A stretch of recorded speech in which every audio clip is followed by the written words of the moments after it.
High guys, the artistic soul চ্যানেলে আপনাদের সবাইকে স্বাগত। এখন ঘড়িতে বাজে হচ্ছে 4:35 আর আমরা বেরিয়ে পড়েছি দীঘার উদ্দেশ্যে। আজকে আমরা যাব হচ্ছে দীঘা, দুর্গাপুর থেকে দীঘা। যারা যারা দুর্গাপুর থেকে দীঘা নিজের গাড়িতে যেতে চান বা যাওয়ার প্ল্যান করছেন তাদের জন্য আজকের ভিডিওটা। তো এখন মোটামুটি রাস্তা পুরো অন্ধকার, কারণ আমরা খুব ভোরেই বেরিয়েছি অ্যাকচুয়ালি, যাতে রাস্তায় ট্রাক বা ট্রাফিক জ্যামের থেকে একটু কিছুটা রেহাই পাওয়া যায়।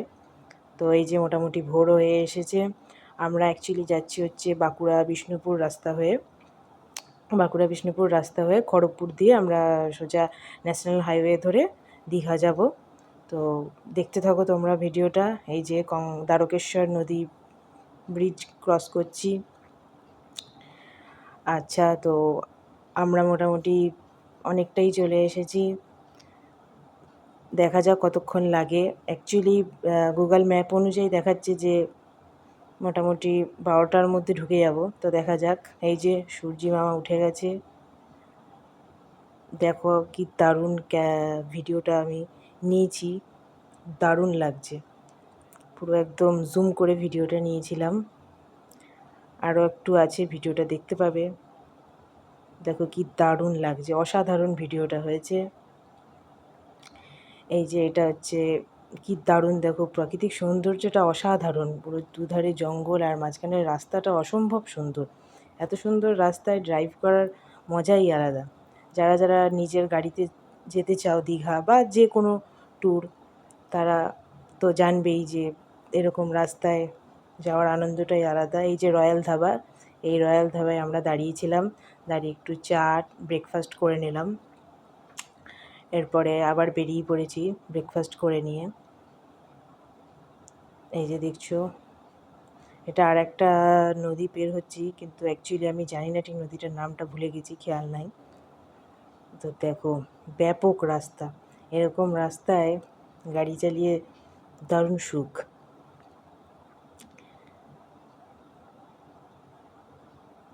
এই যে দেখছো, এই যে আমরা চলে এসেছি এখন হচ্ছে কুবাই। এই কুবাই রেল স্টেশনে দাঁড়িয়েছিলাম কিছুক্ষণ। রেল গেট পড়ে গেছিলো, এখান থেকে দাঁড়িয়ে এরপরে বেরিয়ে পড়েছি আবার।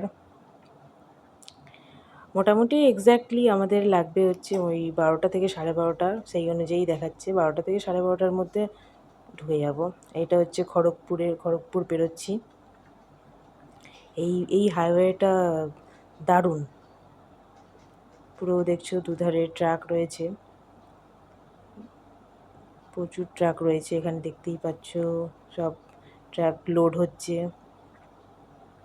এই হাইওয়েটা সত্যি অসাধারণ, প্রচুর জায়গা রাস্তাটাতে, বেশ দারুণ হাইওয়েটা। দেখো আমরা মাঝখানে আরেকবার দাঁড়াবো, কারণ মোটামুটি 100 কিলোমিটার যাওয়ার পর একটু ব্রেক দেওয়া দরকার। তো চলো, গল্প করতে করতে চলে এসেছি। এই যে দীঘার গেট দেখতে পাচ্ছ। এই যে দীঘার গেট পেরোচ্ছি।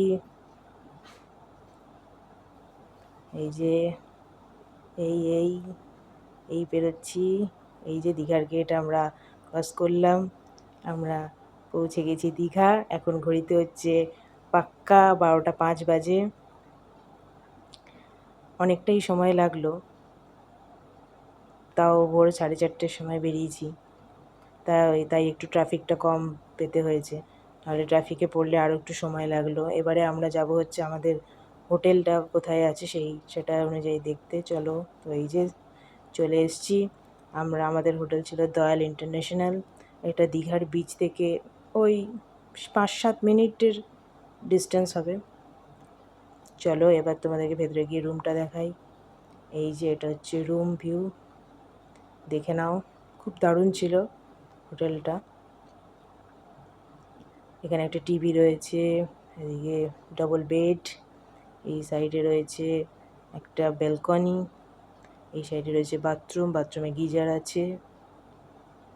এই যে দেখে নাও, বাথরুমটা পরিষ্কার পরিচ্ছন্ন, খুবই ভালো। এবারে চলে এসেছি আমরা একটু বিচে। কারণ দীঘাতে এসে একটু সমুদ্রে না গেলে কেমন মনটাই ঠিক ভরে না। যেটার জন্য ছুটে আসা দীঘাতে, সেই সমুদ্রই যদি এসেই না একটু দর্শন করি, সেটা কি আর ভালো লাগে? তো এই যে চলে এসেছি, দেখছো মোটামুটি ফাঁকাই আছে সমুদ্রটা, কারণ এখন কোনো সেরকম সিজন ছিল না, তাই জন্য অতটা ভিড় ছিল না। এবারে সন্ধেবেলা চলে এসেছি আমরা হচ্ছে দীঘার মার্কেটে একটু মার্কেটিং করতে। সব জায়গাতে গিয়ে যদি একটু মার্কেটিংই না করলাম, তাহলে কি আর মনটা ভরে?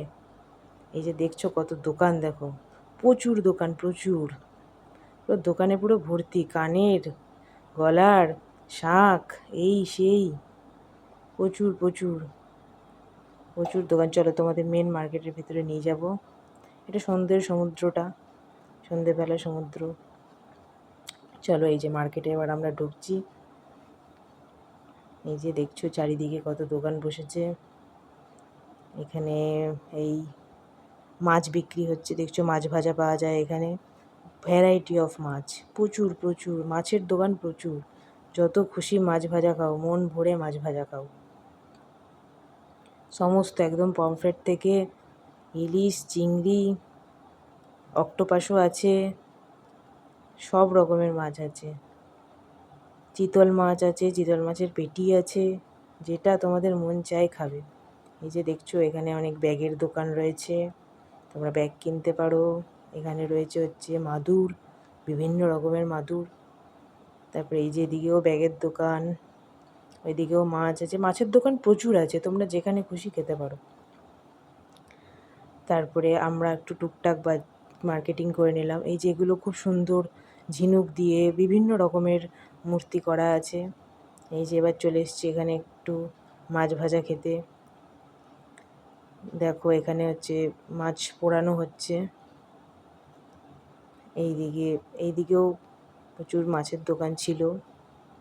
এই যে এখানে হচ্ছে শঙ্খের দোকান প্রচুর ছিল। এখান থেকে একটা মূর্তি কিনেছিলাম, খুব সুন্দর মূর্তিটা ছিল। মানে মূর্তিগুলো আবার খুব সুন্দর প্লাস্টিকের কভার করা, যাতে কারোর নিয়ে যেতে ভেঙে না যায়, সেই সেরকম মানে ব্যবস্থা করা আছে। আর সবই তোমাদের রিজনেবল প্রাইসের মধ্যেই পেয়ে যাবে। খুব সুন্দর সুন্দর মূর্তিগুলো, সবাই কিনতে পারো। দারুণ, আমার দারুণ লেগেছে। আমি একটা গণেশ নিয়েছিলাম। এবার সকালবেলা চলে এসেছি পরের দিন হচ্ছে সানরাইজ দেখতে। সানরাইজটা কিন্তু দারুণ লেগেছে। তোমরা দেখতে থাকো ভিডিওটা, তোমরা ভিডিওটা দেখতে থাকলে বুঝতে পারবে কত সুন্দর লাগছিলো। তোমরা অবশ্যই দীঘায় এসে সানরাইজ দেখতে এসো। এই যে দেখো কি দারুণ লাগছে সূর্যটা, অসম্ভব সুন্দর। এই প্রাকৃতিক সৌন্দর্য মুখে বলে বর্ণনা করা যায় না, নিজের চোখে দেখে যতটা শান্তি। তো আমরা সানরাইজ দেখতে এসে সকালবেলা অনেকক্ষণ সমুদ্রে কাটিয়েছিলাম। সমুদ্রের জলটাও তখন বেশ অনেকটাই ছিল, মানে অনেকটা উঠে আসছিল।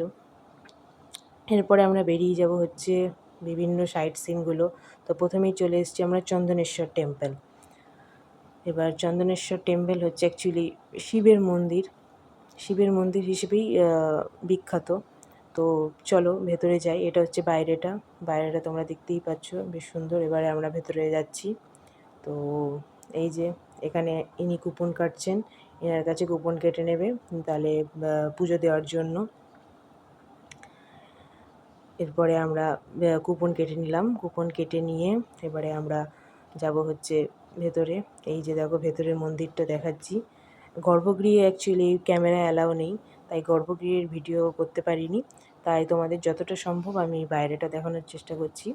দেখো বাইরেটা দেখলে বুঝতে পারবে মোটামুটি। এই যে এটা হচ্ছে আসল মন্দির, যেখানে যেখানে সবাই পুজো দেয়, যেখানে গর্ভগৃহ, কিন্তু সেখানে ক্যামেরা নিষিদ্ধ। তো তোমরা বাইরে থেকেই দেখো। আমার খুবই ভালো লেগেছে এই মন্দিরে পুজো দিয়ে। এবং সাইডে আরও অনেক অনেক মন্দির আছে, তোমরা চাইলে সেখানেও পুজো দিতে পারো, তোমাদের ইচ্ছা। এই যে এখান থেকে যে কুপনটা কেটেছিলে সেটার প্রসাদ দিচ্ছে, প্রদীপ আছে।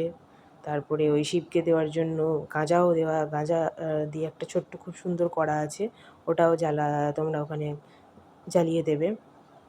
এই যে দেখো পুরো মন্দিরের ভিউটা, খুবই সুন্দর মন্দিরটা। তোমরা সবাই দীঘা আসলে চন্দনেশ্বর মন্দিরে আসবে। এই যে দেখো আমি ধূপ ধরাচ্ছি, এই বাইরেটাতে, মানে অ্যাকচুয়ালি ধূপ প্রদীপ যা থাকবে তোমার সেগুলোই বাইরেটা এসে ধরাতে হবে। ভেতরে ধরাবার কোনো নিয়ম নেই, ভেতরে শুধু তোমার পুজো দেওয়া হবে। এরপরে আমরা যাচ্ছি হচ্ছে আরও সাইট সিন, শঙ্করপুর, তাজপুর। তো এই যে এটা হচ্ছে শঙ্করপুর। শঙ্করপুর বিচে আমরা চলে এসেছি। শঙ্করপুর বিচে বেশ ঢেউগুলো ছিল খুব বড় বড়, আমার খুবই ভালো লেগেছে। তো এই যে দেখো শঙ্করপুরের বিচে চলে এসেছি, এবারে যাচ্ছি। এইবার বিচে যাওয়ার জন্য উঠছি। এই যে দেখো, দেখতেই পাচ্ছ শঙ্করপুর বিচটাও মোটামুটি বেশ লোকজন ছিল, খুব কম লোক ছিল না, আবার খুব বেশিও লোক ছিল না। হয়তো শীতকালে ভিড়টা বেশি হয়, আমরা এসেছি গরমকালে। এবারে আমরা ওখান থেকে চলে এসেছি হচ্ছে তাজপুর বিচে। তাজপুর বিচ হচ্ছে লাল কাঁকড়ার বিচের জন্য ফেমাস। এখানে আসলে তোমরা প্রচুর লাল কাঁকড়া দেখতে পাবে, মানে পুরো একদম ভর্তি লাল কাঁকড়ায়। তোমরা এখানে নৌকাতেও চাপতে পারো ইচ্ছা করলে। আমি যদিও চাপিনি, আমরা বিচের ধারেই ঘোরাঘুরি করেছি, বিচের ধারেই ঘুরেছি, ফটো তুলেছি। তোমরা চাইলে নৌকাতে করেও যেতে পারো, ঘুরে আসতে পারো। তোমাদেরকে দেখাবো লাল কাঁকড়ারও ভিডিও, যে কীরকম বড় বড় লাল কাঁকড়াগুলো। এই যে দেখতে পাচ্ছ প্রচুর লাল কাঁকড়া, আর ওরা গেলেই সাথে সাথে ভেতরে ঢুকে যাচ্ছে। এই যে দেখছো ঘুরে বেড়াচ্ছে, দেখো ইয়া বড় বড় লাল কাঁকড়া। ওখানে তোমরা যদি নৌকা করে ঘুরতে যাও বা বাইকে, ওখানে বাইকের ব্যবস্থাও আছে, তারা তোমাকে লাল কাঁকড়া হাতে তুলে দেখাবে। আমরা যাইনি, পুরো একদম পুরো লাল কাঁকড়ায় ভর্তি বিচটা। এই যে আমরা ঘুরে এসে আবার চলে এসেছিলাম শঙ্করপুর বিচে, কারণ শঙ্করপুর বিচের ঢেউগুলো অসম্ভব সুন্দর ছিল। আমরা শঙ্করপুর বিচে ঘুরে আজকের রাতটা হোটেলে কাটিয়ে কালকে ভোরেই আবার বেরিয়ে যাব দুর্গাপুরের উদ্দেশ্যে, মানে নিজের বাড়ি। তো এই যে দেখো শঙ্করপুর বিচটা খুবই ভালো, বেশ ফাঁকা আছে, নিরিবিলিতে বসতেও পারো, সময় কাটাতে পারো। আর ঢেউগুলোও ছিল খুব বড় বড়। এখানে স্নানও করতে পারো চাইলে, কিন্তু বেশিরভাগ লোকই স্নান করে হচ্ছে দীঘার সমুদ্রের বিচে। দীঘার সমুদ্রের বিচে ভিড়টা বেশি। আর এখানে আচ্ছা, আমরা ঠিক করেছিলাম পরের দিন যাওয়ার সময় দীঘা মোহনা থেকে মাছ নিয়ে যাব। তো সেই মতনই আমরা সকালবেলা ভোরবেলা 4:30 থেকে 5টার মধ্যে চলে এসেছিলাম দীঘা মোহনায়, মানে যেখানে মাছের কেনাবেচা হয় সেখানে। তো চলো তোমাদেরকে দেখাবো দীঘা মোহনায় আজকে আমরা মাছটা নিয়ে প্যাক করে বেরিয়ে যাব আজকে তাহলে। আর এখানেই বরফ দিয়ে আমরা থার্মোকলের পেটি কিনে এনেছিলাম। তো চলো বিচের সাইড দিয়ে যাই দীঘা মোহনায়, তোমাদের বিচটাও দেখা হবে। আর দীঘা মোহনাতে যাবে, এখানে টোটো আছে, তোমরা গাড়িটা পার্কিং করে টোটো করেও যেতে পারো, চাইলে হেঁটেও যেতে পারো। তো সকালবেলা আমরা হেঁটেই গেছিলাম, কারণ খুব একটা বেশি দূর নয়। তাও কেউ যদি যেতে না পারো, তো তারা টোটো বা অটো নিতে পারো। চলো এই যে ঢুকছি হচ্ছে মাছের বাজারে, প্রচুর মাছ এখান থেকে বিক্রি। এই যে দেখছো ট্রে করে করে সব যাচ্ছে। এখানে আসবে, দেখে দেখে শুনে মাছ কিনতে পারো। এই যে চলো যাচ্ছি। দেখো এখানেও থার্মোকলের পেটি পাওয়া যায় দোকানগুলোতে, তোমরা চাইলে কিনতে পারো। এই যে দেখো ঢুকে পড়েছি হচ্ছে মাছের বাজারে। বাপরে, আমার তো মাছ দেখে পুরো একদম এত মাছ, আর সব থেকে বেশি হচ্ছে পমফ্রেট মাছ। এই যে দেখছো সব ট্রে ট্রে করে মাছ রাখা আছে। এই যে দেখো কত মাছ, কিন্তু তুমি এখান থেকে কিনতে গেলে তোমাকে বেশি করে কিনতে হবে, মোটামুটি 5 কিলোর নিচে ওরা দেবে না। তো আর একটা জায়গা আছে, সেইখান থেকে তোমাদেরকে কিনতে হবে। এখান থেকে যারা মানে বিজনেস করে বা হোটেলে, তাদের জন্য এই মাছের মানে এই জায়গাটা। এই যে এখান থেকে দেখতে পাচ্ছ এরকম এক ট্রে তোমাকে নিতে হবে। এবার এক ট্রে তুমি ঘরের জন্য নেওয়া তোমার পক্ষে সম্ভব হবে না, তাই জন্য তোমরা এখান থেকে যদি কেউ বেশি কিনতে চাও তাহলে কিনো, নাহলে আরেকটা সামনে জায়গা আছে সেখান থেকে কিনবে।